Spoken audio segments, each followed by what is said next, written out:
All right, everybody. Nick at Junkie Base Studios. Thank you for tuning in. We have a special guest with us, Jorge Delarosa. Now, you are a man behind Gangrene, Think Yes, sir. documentary, and you have a new movie, which we're really going to talk about today, folks. A new movie called Hell Van that's almost finished. You're almost done. Once the weather gets straightened out, you finally get those last bits and pieces. So please introduce yourself to our viewers, our fans. I mean, where are you based out of, and where's the movie based out of? We're up here in Kent, Ohio. The movie is called Hellvan, and what's interesting about that is we filmed the movie mostly here in Kent, Ohio, and but it takes place in a small town in Texas in the late '80s. And that is interesting because I have checked out the trailers, the scene, and it does. You guys really did pull off for being shot in Kent, Ohio. You guys truly did pull the Texas thing off. Like I seriously thought it was shot down south. Thank you. That How was how difficult was it to pull that off? well. We In had all to shoot reality. before, like in the spring when things warmed up in the spring, but everything wasn't green yet, Hmm. or in the fall when things were turning brown and dying, and there's a couple scenes where you're like, wait a second, it's a little too green, but uh, So uh you guys were very much on a kind of strict schedule. You had a very short period of time, basically just twice a year, to get in the filming you actually needed. yes, some of the chase scenes, like all the chase scenes, we had to do that. When the leaves had changed color, or before there were even leaves on the trees. Wow, It led for a lot of cold shoots too, by the way, because March in Ohio and some late October's in Ohio, they start getting chilly. yeah, it is. It's same here in Missouri. Now, with the how you're on that time frame for recording up there, how long has it taken to get those scenes for the movie? Like, how long has this been in the works since you guys started the actual recording process? Well, I bought the van in 2015. I knew I wanted to make a movie about a killer van, and it took me a solid 2.5 years to think about the story and actually write it. And I'm proud of it. It's not. It's it's a good story. It's not. It's not dumb. I don't think.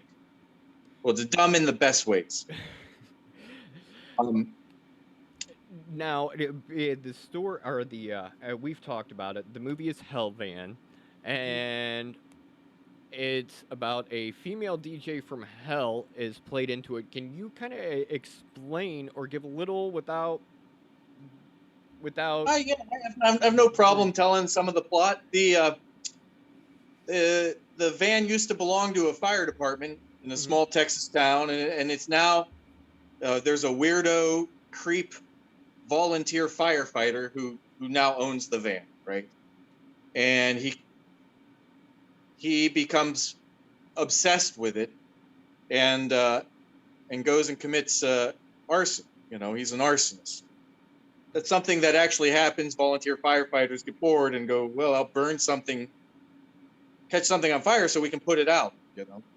And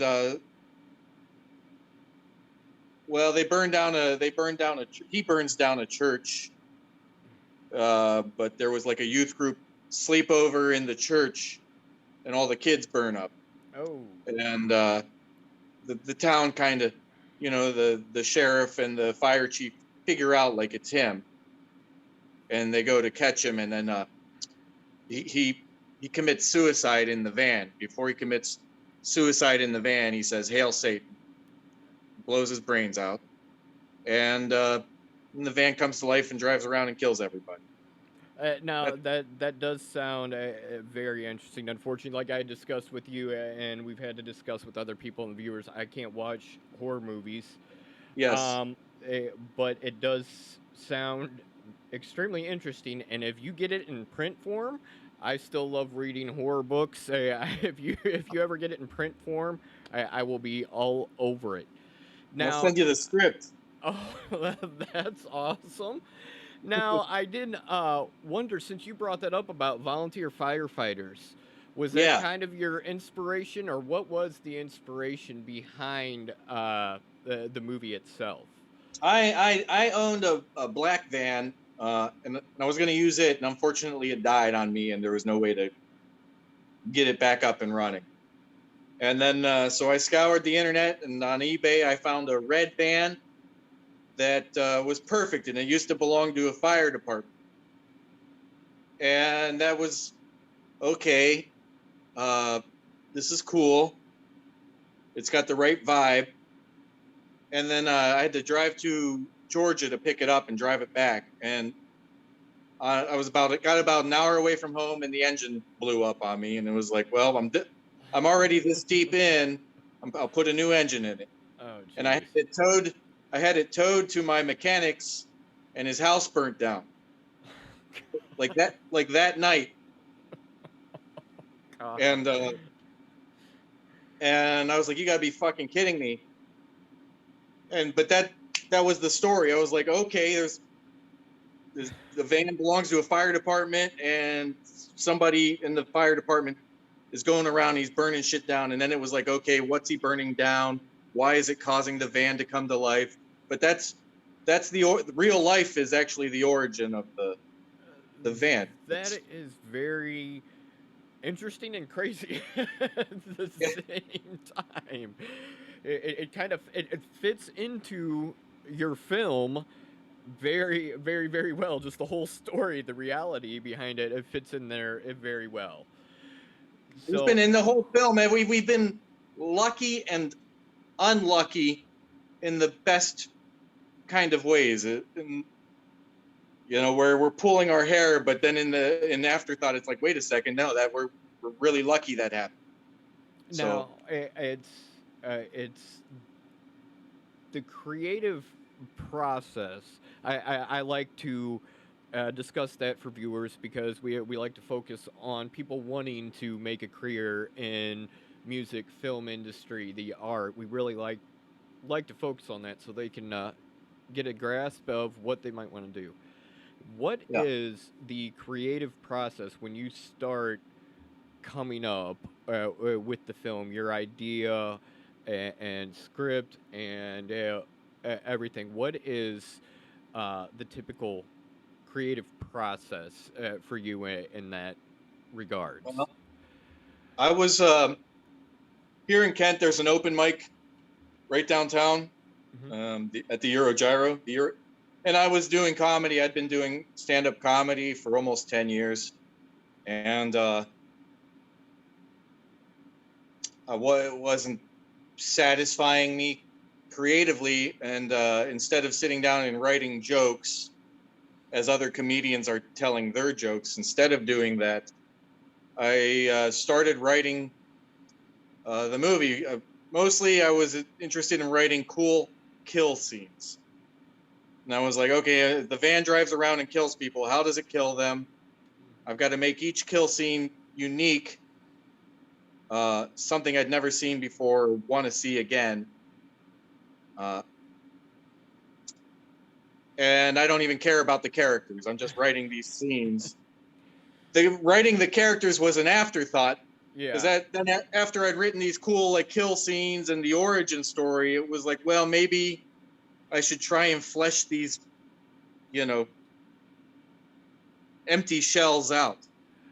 And see, And that's kind of, and that's interesting to me because as we talked, I'm a musician. That's kind of how you come together with a song too. Is you get like your hook, your rhythm, whatnot set, and it goes back. So those of you who are more musically inclined, he's discussing the process of doing it like you would when you come up with your rhythm or your harmony or your melody and you build the rest around there. That's actually what he's describing doing. So, you got an idea, and then you start fleshing out the idea, and then You take the time to consider, well, what are the variations on this idea, right? Yeah. This is something I've always been curious about. How intense, when it gets into a film, how intense is the editing process? Because I know you're having to cut scenes, score stuff. There is a lot involved in that. And I'm just curious, how intense and how long of a process is that? Typically, I know it's going to be different films with different, but typically, how long of a process and how intense is that? It's even longer for us, because I filmed with three cameras, three lenses, three cameras. I used a Blackmagic 2.5K camera. We filmed raw, so our footage looks really good, and we use these low light, really nice lenses that can film in low light. Uh, we shot with three cameras because I knew that this movie was going to be stunt heavy, Mm-hmm. and when you're filming stunts, you sometimes only get one or two takes, and you want to have as many cameras as possible. Now, So I will say that very raw. I've gone through. I've watched all the trailers and everything, and I will say that you pulled that off very well. I mean, it is it's that cool. It looks is cool. yeah. I'm trying to find the words to describe it because it fits the storyline. It fits the trailers that I've watched very well, and I'm kind of trying to find. I think if you guys do go view it, you will see it kind of adds, um, I guess. I want to say maybe the darkness to it, having it that raw, you kind of get a darker, more intense vibe than say if they were gone and did all the fancy camera angles and all the multi-million dollar stuff. It would drastically take away from the feeling you get just from the trailers. So anybody, yeah, definitely do check it out for sure. And much props to you because I really enjoyed seeing that and how you put that together. And I mean, you can tell it'll play out with the storyline very well. It's entertaining. The movie, I was hoping to make a good scary movie, but it's Mm. not scary. It's about a killer van, with a DJ from hell. It's it doesn't lend itself to terror, But but it it's is full of action. There's a lot of action in it. the but a cult classic. Now, is that when someone says a movie is a cult classic, is that a good or bad thing in your field? No, I think that's a good thing. You know, Okay, because I know a lot of people from, like I said, I used to be sponsored by horror movie special effects and worked for one of the top haunts. I was DJ for one of the top haunts in the country. I know a lot of people from staff and crew I used to work with that are absolutely going to go ape over this. I'm totally giving them a shout out yeah, awesome. later and sending them because this is right up uh, a film they would truly like. It's probably about 100 of us who used to work at this haunt. So I'll have to give a shout out because from watching the trailers and stuff, and me and my wife were even talking about it when I was at home. She even thinks that it is like it has the feel that it is going to be a cult classic. And like I said, I was wondering. I didn't know if that was if If I'm lucky, if I'm uh, lucky, I will get yeah, you that see, and I status. was curious if that was something filmmakers liked when they got a cult classic, as some people, the other ones, you have diehard fans, you have a very following. But I wasn't sure if that was something that you What would. what I'm really hoping for is to break out of a regional film. I can certainly get Northeast Ohio and Pittsburgh and Detroit, uh, So, but And you're wanting to branch out set but to other states. I can certainly get those, the people that like this type of stuff. I can get them to be into it. The real question is, can I get somebody in Las Vegas or uh, Los Angeles or Oregon, Portland, Oregon. If I can get just some stranger on the other side of the country to be like, "Holy crap, this movie is great! You got to see this." That would be a win for me. You Uh, know. So and that's for nationally, sure. I would like for the film to break out nationally. Will that happen? I don't know. Like I have to try. After the movie is done, my job isn't over. I have to play Barnum. Yeah, And yeah, yeah. Got a promo and really push. Now, something very interesting. Um, your movie was written as two parts, as you were saying earlier, and it's very soundtrack. interesting. Yeah, and now, um, we both know Sean. You did the documentary for Gangrene, and I know him from doing interviews. And for those of you, he's a great guy. Now, I'm very excited about the soundtrack. Now, can you explain the two parts to our viewers and how it works? So with this type of film, you have to develop a sense of tension, suspense, and dread, uh, and maybe even a bit of ethereal, weirdness, right? And I approached Sean Carlin, who was in Dink. Uh, I approached him and I asked, can you do this in your, museum of synthesizer horrors? Can you create this for me? And then he asked his friend Mr. Billy Farkas to assist him, and they came up with a great score for the movie, right? To But in the movie, when the van rolls up to kill somebody, there's a DJ. The radio in the van is channeling this DJ from hell, and she likes to listen to heavy metal and hardcore and thrash style of music. So we built a studio here at my place, and I had a guy with the pretty darn good professional recording gear he set up here, and there's a whole documentary about that we had filmed. The making of the rock and roll part of the soundtrack was record. We did it all in a week. Really? We drank a lot. I barely remember anything from that week because I put all the puzzle pieces together. It was like, you guys, the musicians and the engineers and the recording guys, you guys are running the show. My job is to have a good time. Now, And, I did because you do the soundtrack, the score and soundtrack. Oh, thank goodness uh-oh. that it. Sorry about that. Last time we had a video get popped because it rang in the other room with the Primus ringtone, so we had to redo Oh, are you it. kidding me? No. But like you go watch the old horror films, they don't have the bands. They've got that very intense music that carries the feeling and vibes. Is that what you were wanting, kind of the modern one and the old school kind of ooh, that's coming through. No, I had an incoming phone call.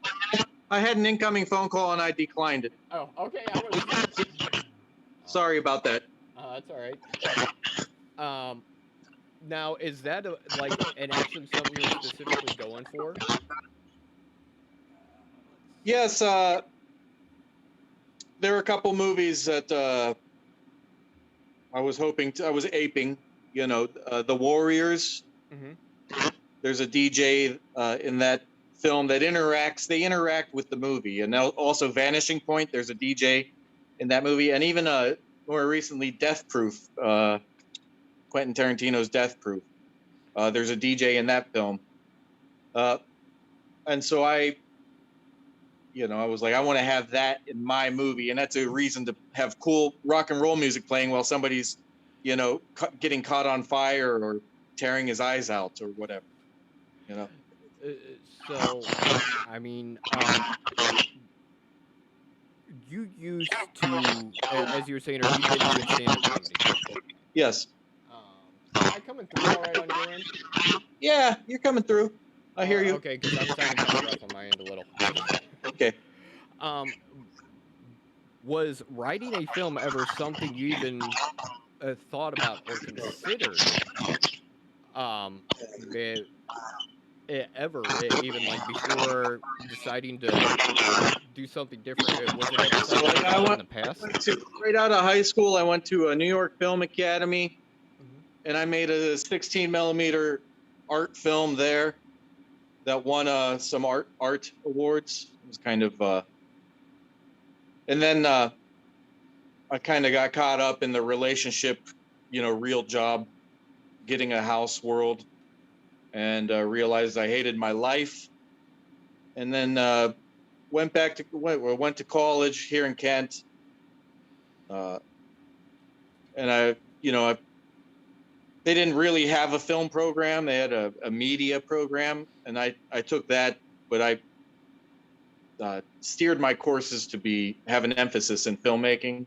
And while I was in college, I made a pretty, I call it my college art horror comedy uh, film. It's called Mantaway, and it's fun. It's it's shot on video camcorder, dumb horror comedy. And people, if you don't know what a camcorder is, Right. VHS. So that's And so we shot that, and then I had planned on making more movies right after that. But then I got so wrapped up in the Dink documentary, it's like, well, let me finish this thing and make it a real thing. And then I was in a band at the time, and my drummer had overdosed on heroin. oh god. And so I made a second documentary about his life, because he was not only my drummer, but we were also taking the same filmmaking classes and had the same kind of love-hate relationship with bad movies, And so we made that documentary, and then a friend down in Texas wanted to make a documentary about the hardcore music scene here in Cleveland. And so I was a producer and editor on that. And that documentary is called Destroy Cleveland, and it has I interviewed James Bullock from Ringworm, and we talked to the guys in I sound like an idiot now. Oh boy. Oh, the bass player from Filter, he was in a hardcore band called Outface. I'm friends with him. Frank Cavanaugh. Mm-hmm. Yeah, I'm so Tony Erba. Geez, Tony Erba's a hardcore legend. Face Value, Nine Shocks Terror, and then we talked to Jim Kanya, who's the drummer from Nunslaughter. Mm-hmm. He was in a band called Schnauzer. Became good friends with him, and then also what's the main guy? Oh, there's this band Integrity. Mm-hmm. This Cleveland hardcore band called Integrity that we interviewed those guys too. So, but those three documentaries, and then doing the stand-up comedy, and being, an aloof drunk, and not really having a good original idea beyond helping my buddies make their movies. A decade went by without me doing anything kind of really creative, I feel. And so that's what really Hellvan is like my return to like original storytelling. Life catches up with you, and I know that one quite well. Life takes over in a lot of ways. I'm 40. I'm 43 years old. What the hell happened? Right, right. I turned 40 in December, so yeah, I'm totally right there with you. Dude, I better get off my ass. You know, and that's kind of like took a break there. Kids started getting older, and it was like, you know what? We're gonna do something. So, how many films have you done? Are we talking the documentaries and the stand-up comedy Yeah, special? yeah, all in, all together, from documentaries, Hell Van. How many films have you done? I think I've done 19 stand-up comedy specials for local comedians. Mm-hmm. Uh, and then the 3 docs, so that's 22, Mantaway, 23. So with Hellvan, that would be 24. Oh That wow. I've helped friends make their movies, but I'm not counting those as my movies. But I would say 24 over the course of the last 2 decades. So All right, and for you tuning in, I'm getting it. Hold on one second. For those of you tuning in, if we're having some audio issues, we do not know what happened. It's just on my end. But if you're watching this on YouTube, we stream live on Twitch and then we put on YouTube. Those watching on Twitch, when this is on YouTube, we're going to post all kinds of links to Hellvan and all his other projects and pages for you guys to also go check this out yourself. Destroy Cleveland. yeah. I've heard about that one. Haven't seen it, but Sean was talking to me a lot about It's all right. It has moments. moments. So you seem to be kind of hard on yourself different times. We have to, I believe an artist should be critical of himself if he wants to, he or she wants to improve, right? Yes, yes, that is If true. you do a painting or you write a song and you think it's the gift to humanity, you're probably wrong. Exactly. Now you've been big on doing some music documentaries, like Gangrene and Destroy Cleveland. Is that something you enjoy and really like? Is being part of the music scene? I feel like being poor and in the middle of nowhere, I didn't have much but comic books, music, and this DIY attitude because I had to do it myself, right? From getting a 4-track cassette recorder and making music to independent filmmaking. So, my own curiosity, what instruments did you or do you play? Oh, I can screw around with the bass and guitar and programming. I enjoy synthesizers and programming, but That's just my music nerd curiosity there. I Now, I kind of a I had the like the punk rock band, but of course it fizzled out, and you look back and you realize you weren't very good anyways, and yeah, I can think of plenty of bands I was in that, yeah, it's like, okay, maybe it was meant to not be. right, exactly, yeah. You look in the mirror. When you look in the mirror and you're like, yeah, crap, maybe I'm not so good anyways. Yeah. Now is right now this is releasing April 15th. Yes. Um, do you have any films planned after this, or are right now you're just focused strictly on the getting this out there and promotion and getting it in Nashville? I mean, I have a few film ideas that I feel passionate about, and one that for sure I'm going to pursue. I should discuss this. One of my co-producers is has written and is going to direct a movie when we finish this up this year. He's been talking about it for years now, and I think he has everything lined up and has figured out like the process of making a movie by working with us on Hellvan. And it's more of a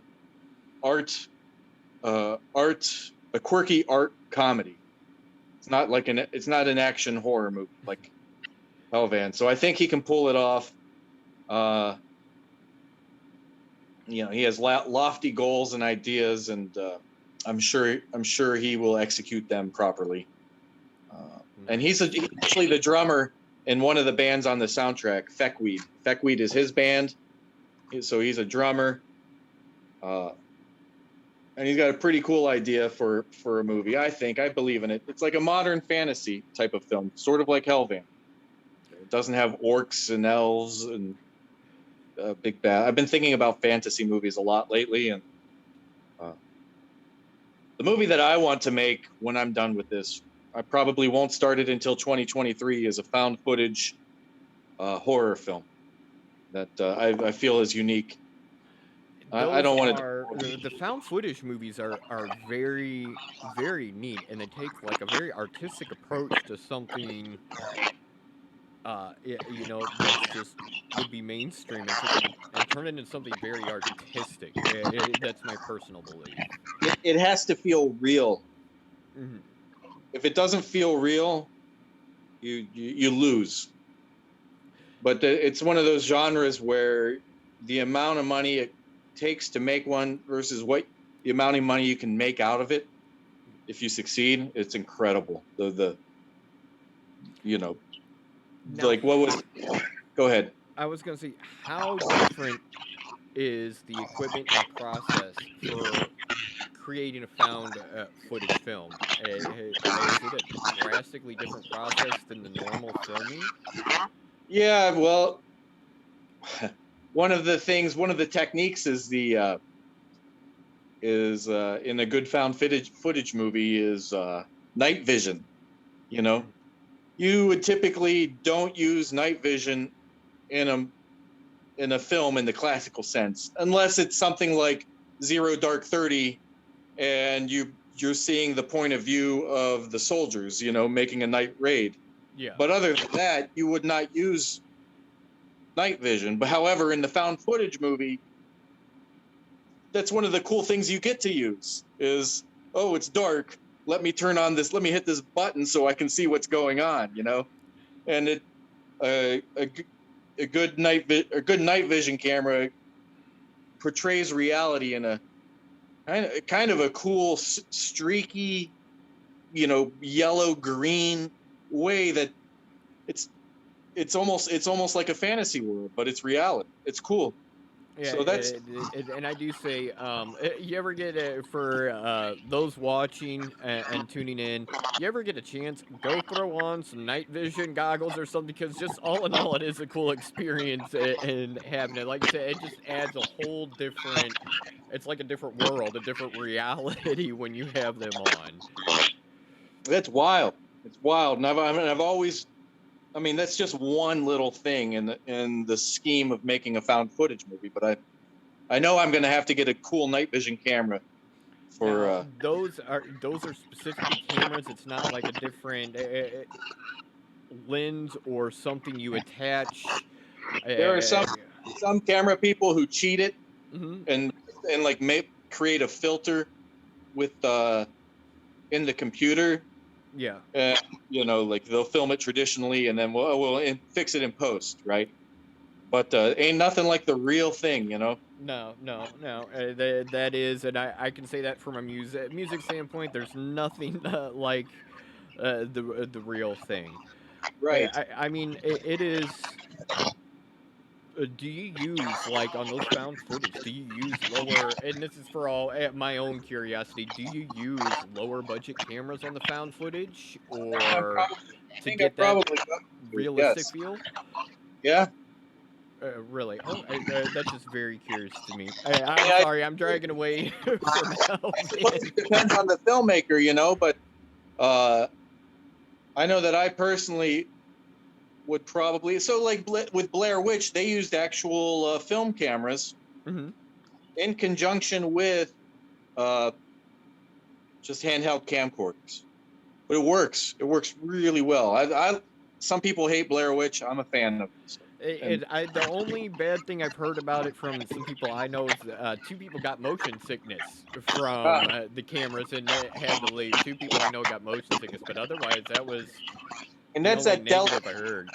that's that balance of, you know, is it a good movie or bad movie? How much camera shake can you have in it without making the audience want to vomit and leave? Yeah, well, it did reach a large crowd. That movie did make a lot of money and reach a big audience. Right. And it's just very curious. This is finding out the behind the scenes.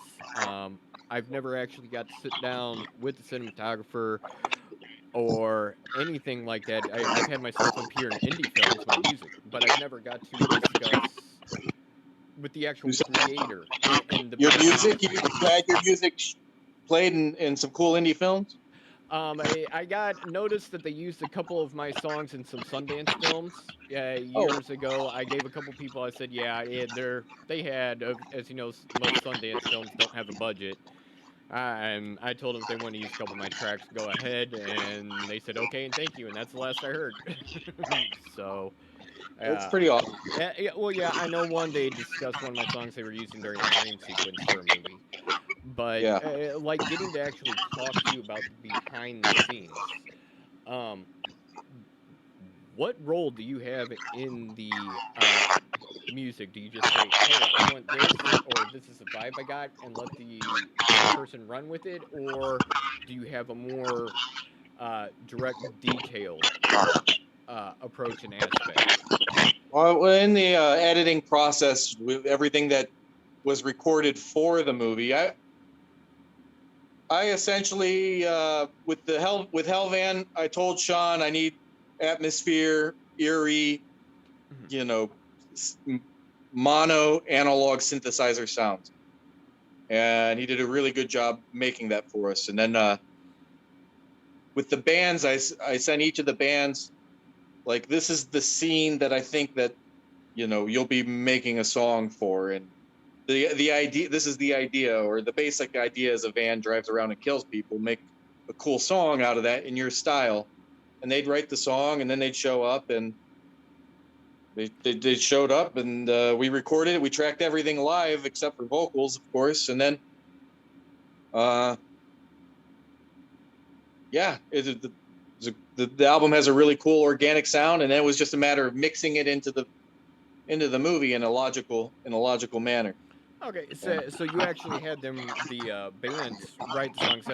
That's one thing I was gonna ask. Did you like a the song band, and decide to use it, or had they actually created it for the movie? yeah, two of the bands. One of the bands is out of Pittsburgh. They're called False Positive, and they wrote a song called "Rise of the Demon Dogs." And in the movie, it's these junkyard dogs that are hypnotized by the van, and they attack and kill the owner of the junkyard. Hmm. And and that's lyrically and musically, that's what they made, because I told them the scene, Hmm. right? An all original song for the movie, which is cool. And another band, they're based out of Newton Falls, Ohio. They're called the Apocalyptic Fist of the Black Death, Hmm. and they wrote this really great anthem called "Who Drives the Hell Van," right? Which is lyrically and musically captures the energy and the spirit of the movie. And I decided to use that in the end credits, you're going to hear that song from the very beginning to the very end, and it's a great way to end the movie with this kind of uh, prog rock metal, or I guess you could say prog metal anthem. It's cool. And I will say, definitely, the soundtrack is very, very cool. A lot of great music on it. So definitely, we're gonna post links to the soundtrack on YouTube and for you guys. But do go check out the Hellband soundtrack. The bands he just discussed, mine and his friend Sean Carlin, Billy Farkas is on there. It's just something I can truly say. I've sat down. I probably listened to it for about 2, 3 days straight, Oh wow. actually, and just getting the vibe and feel of it. So yes, definitely, if you guys are tuning in or watching this on YouTube, definitely go check out the soundtrack. It is really cool, and you can see how it actually fits in the movie. I'm hoping that people who see the movie want to go get the soundtrack, and people that hear the soundtrack want to see the movie. I'm hoping that the two work together. And Like that is very very cool. I find that you've taken, um, from what I do know and talking to people, you've taken a very different outside the box approach to this film, with the music and wanting to combine rather than the music accenting the film. You're wanting, you like people who like the film to like the music, and people who like the music to like the film. check And it out. that's a very outside of the box uh, thinking process than the normal film. Yeah, being a younger man, one of my learning experiences of music was through movie soundtracks, like Natural Born Killers soundtrack, and The Crow, and Judgment Night, and there's a whole list of them that came out in the '90s that Yeah. use. You don't really get that too much anymore, Yeah, right? and that's the thing for everybody tuning in. Yeah, I'm laughing and smiling because me and him are right at the same age, and I know the movies and soundtracks he's talking about.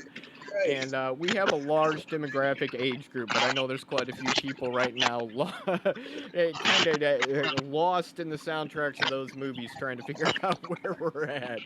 So these are 90s movies. If you don't know the 90s movies, go check them out. They had killer soundtracks, and hell, they're still good movies. Natural Born Killers, Crow, still great movies to this day. So, and I'll box anybody over that one. So I really, really do appreciate you hanging out with us today. Um, where I'm going to get the links. We're going to finish up here, and then I'm going to get all the links. And as everybody tunes in know, our videos are held on Twitch for 24 hours because we are affiliates, and then they get released to YouTube. So you guys will get to see all the links. And after premieres, if you be willing, please come back and we can talk more about it. We can discuss how your premiere went and how that whole reception went on the debut and everything. I'm going to give you. I'm still making the credits list to put at the end of the movie. I'm going to give you a good shout out there in the. Well, thank you, man. I appreciate that. Now, if you can hold on just one moment, I'm going to finish up with everybody here. If you guys, again, if you're watching on YouTube, go ahead, subscribe, head over to twitch.tv/Junkie Base. We live stream there, and this video is also going to be on there. And until next time, guys, you take it easy. I will see you Monday for a recording session. Peace.